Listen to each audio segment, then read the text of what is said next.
Nancy Nanny Dowes Haslin tenía 50 años cuando la detuvieron por la muerte de su quinto marido.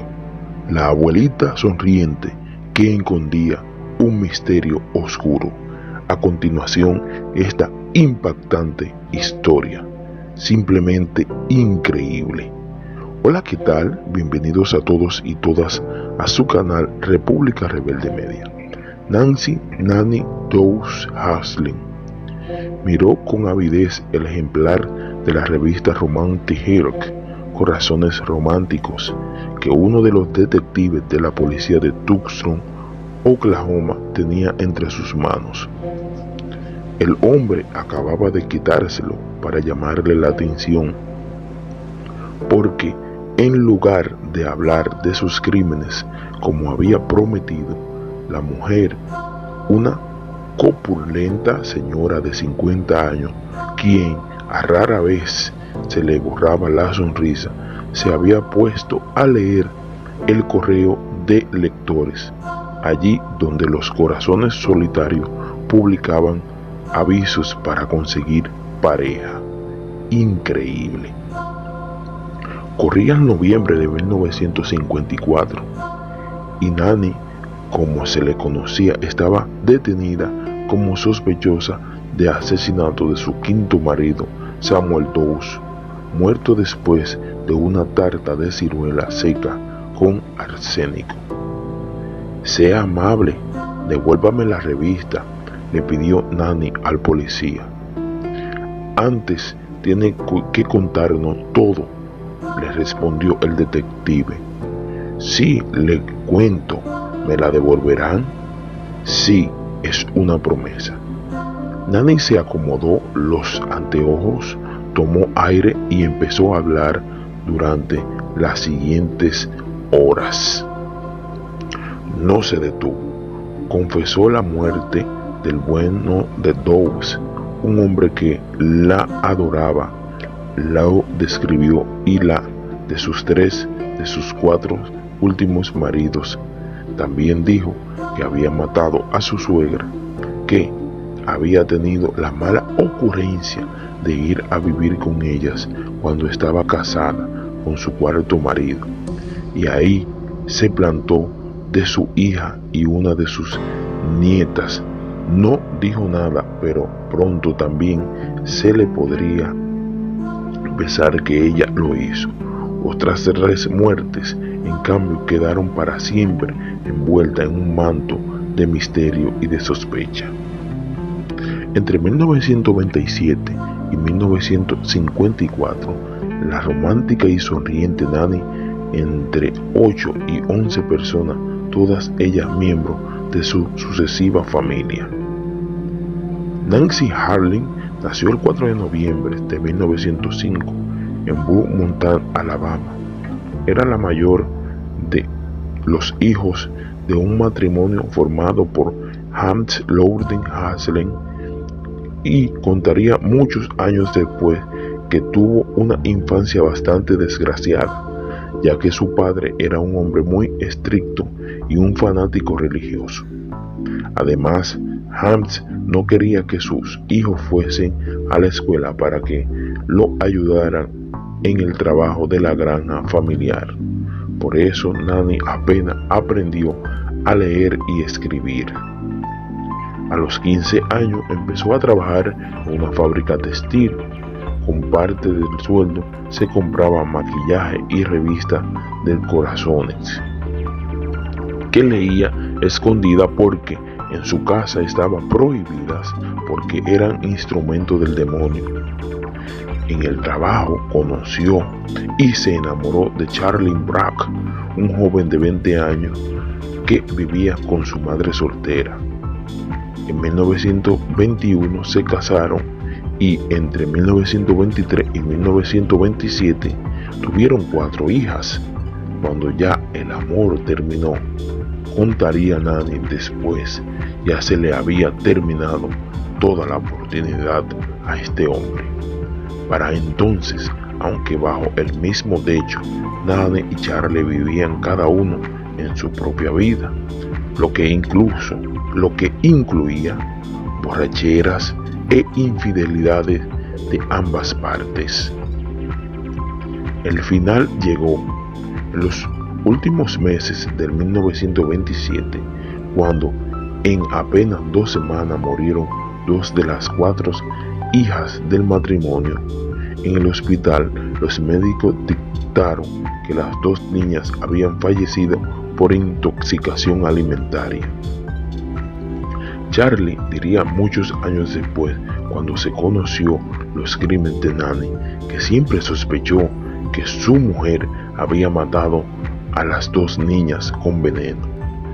Tal vez por eso se fue, llevándose a la hija mayor, Melvina. No pudo llevarse a la menor. Florian tenía apenas 4 meses y Nanny la estaba amamantando. Al año siguiente, Charles pidió el divorcio cuando en 1955 se conoció toda la historia criminal de Nanny Haslin. La prensa la bautizó como Lucky Charles, el único marido que se le salvó de ser asesinado. Nanny conoció a su segundo marido, Frank Harrison, un albañil de 23 años, alcohólico y con antecedentes de violación. A través de la página de contacto de una revista de corazones, se casaron en 1929 y se radicaron en Arlington, Alabama. Allí seguían viviendo, aunque su vida era una pelea sin interrupciones. En 1943, cuando Melvina, la hija mayor de Nanny, embarazada de 8 meses, le pidió que la dejara ir a vivir con ellos porque se había separado de su marido. El bebé, un varón, nació un mes después, agotada por el trabajo de parto y todavía bajo los efectos de la anestesia. Le había dado éter etílico. Melvina creyó ver desde la cama cómo su madre le clavaba un alfiler en la cabeza al recién nacido.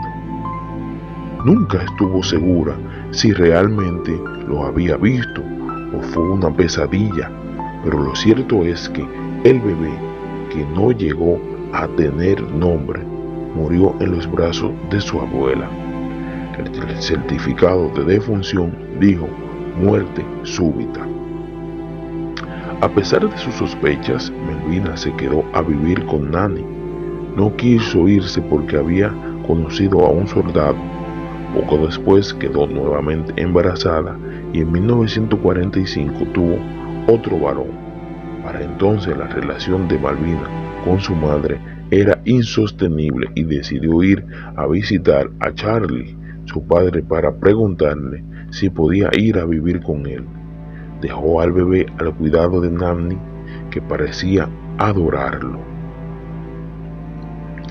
Abuela y nieto estaban solos en la casa el 7 de junio de 1945, cuando el bebé, al que había bautizado como Robert, murió por asfixia, aparentemente a causa de darse vuelta en la cama y quedar su cabecita debajo de la almohada.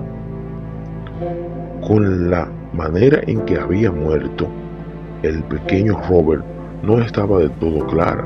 Se hizo una autopsia, asfixia por causa no determinada, dijo el informe del forense.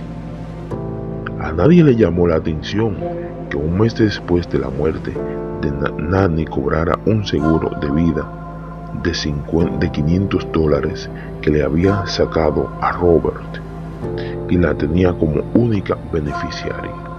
Frank, el segundo marido de Nanny, duraría apenas un mes más.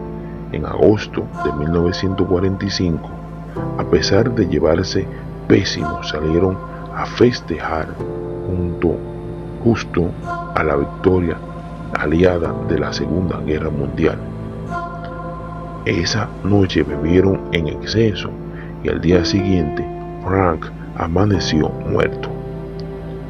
Frank fue enterrado sin que nadie sospechara algo extraño en su muerte. 10 años más tarde, En su confesión frente a los detectives de la policía de Tuxtla, Nanny contó la verdad. Esa noche me violó y después de hacerlo me pidió que le trajera la botella de whisky que quedaba en la cocina. Se la llevé, pero antes puse veneno para rata. Este murió retorciéndose, relató. Un mes después de la muerte de Frank, Nanny cobró otro seguro de vida, también por $500. La flamante viuda se fue a vivir a Lewiston, Carolina del Norte, donde conoció a Arlene Loinick. Otra vez fue por la página de contacto de corazones de una revista. El hombre era también viudo y estuvieron un par de meses carteándose hasta que se encontraron personalmente. Se casaron 3 días después de esa primera cita. La pareja parecía llevar una vida feliz y Nanny se mostraba en público muy cariñosa con su marido. Los vecinos la tenían por una mujer afable, siempre sonriente y dispuesta a ayudar. Su única rareza era que cada tanto se ausentaba de la casa durante varios días. Va a visitar a su hija, decía su marido. Aunque Arlene nunca había tenido problemas de salud, murió de una presunta insuficiencia cardíaca en 1952, cuando llevaba 2 años de casado con Nanny. La llorosa viuda lo enterró y un mes después la casa que había compartido, propiedad del buen Arlene, se incendió. Solo quedaron los cimientos y un seguro contra incendio a nombre de Nanny. Como había quedado sin techo, se fue a vivir con su hermana, Dobbs, que estaba postrada por una terrible enfermedad. La pobre Dobbs murió 2 semanas después de la llegada de Nanny. Como estaba enferma, nadie sospechó de que pudiera haber algo extraño en su defunción. Con otro marido muerto en su haber, Nanny se unió al Círculo de Diamantes, un club de solos y solas que buscaban pareja allí.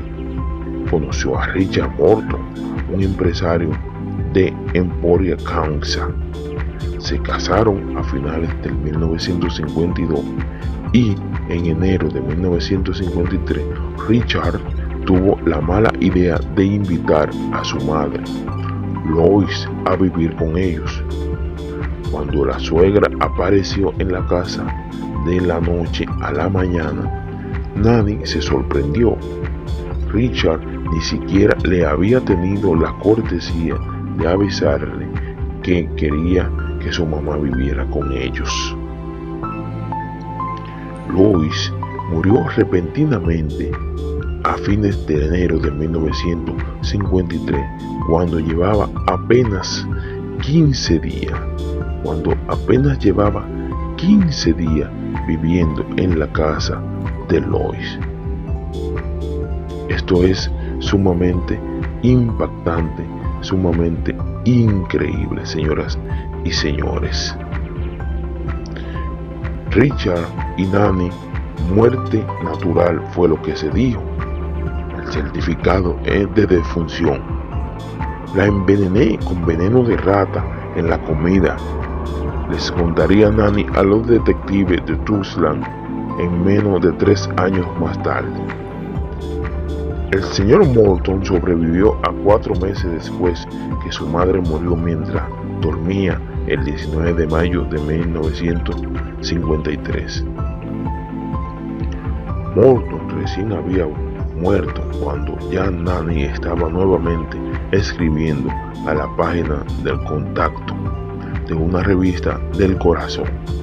Así conoció a Samuel Dawes, un empresario abstemio y de fuertes convicciones religiosas que vivía en Tulsa. Se casaron en julio de 1953 y apenas 2 meses después Samuel fue internado de urgencia en un hospital con síntomas parecidos a los de la gripe y una fiebre muy alta. Cuando lo revisó el médico diagnosticó una infección severa en el tracto digestivo. Estaba grave. Dawes pasó un mes en el hospital y Nanny no se despegó de su lado, salvo para ir a dormir a la casa por la noche. Se la vio feliz cuando finalmente los médicos le dieron el alta a Samuel. Había que celebrar. Esa misma noche, la del 5 de octubre de 1953, Nanny le preparó a Samuel una rica comida muy diferente a los platos insulsos que le daban en el hospital, y de postre una tarta de ciruela seca.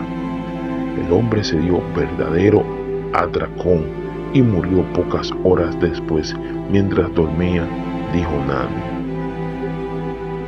Al día siguiente, la viuda dedicó buena parte de su tiempo a preparar los servicios fúnebres de su difunto marido, pero se hizo un raro la tarde para iniciar los trámites de los seguros de vida que Samuel había contratado y que tenía como única beneficiaria. Fue una movida apresurada. Samuel tenía desde hacía años un médico de cabecera que además era su amigo, y el hombre sospechó. A través de un abogado consiguió que un juez ordenara la autopsia de Samuel. Los forenses encontraron en su organismo una cantidad de arsénico suficiente para matar a 5 Samuels juntos. Nanny fue detenida en su casa. Los detectives no quisieron esposarla. Esa señora simpática que los recibió con una sonrisa no se resistió a acompañarlo y, último momento, les pidió permiso para llevar con ella el último número de Romantic Health. Estaba sobre la mesa del living. Cuando Nanny terminó de hablar y tuvo nuevamente la revista en sus manos, los detectives también debieron usar la suya para contar la cantidad de muerte que había confesado esa mujer tan simpática. Fue juzgada y condenada a morir en la silla eléctrica por el asesinato de Samuel Dawes en el estado de Oklahoma. Frente al tribunal, nunca perdió la sonrisa. Las pericias psiquiátricas la declararon legalmente cuerda. Sin embargo, un tribunal superior le conmutó la pena y la reemplazó por cadena perpetua. Mientras la juzgaban en Oklahoma, fue acusada también de asesinar en Carolina del Norte, Florida y Alabama, pero cuando se conoció la condena a muerte, la fiscalía de esos 3 estados suspendieron los procesos. Después de todo, una persona solamente puede ser ejecutada una vez. Fue enviada a la prisión de McAlester en Tulsa, donde aceptó recibir a un periodista. ¿Cómo es la vida en la cárcel?, le preguntó. Me llevo bien con todos, pero hay algo que me duele, respondió. Solamente me dejan trabajar en la lavandería. Soy buena cocinando y pedí varias veces que me dejaran trabajar en la cocina, pero siempre me lo niegan. Creo que teme que envenene a alguien. Nanny Dawes murió de leucemia el 2 de junio de 1965, cuando llevaba 10 años presa, y fue enterrada en Oklahoma Park, McAlester, Oklahoma. Su tumba es una de las curiosidades más visitadas del lugar. Simplemente increíble, simplemente impactante. Mató a 4 maridos, 2 hijas, 2 nietos, una suegra, la abuela sonriente que escondía a una asesina serial. Hasta aquí esta historia. Suscríbase a nuestro canal. Bye bye. Chao.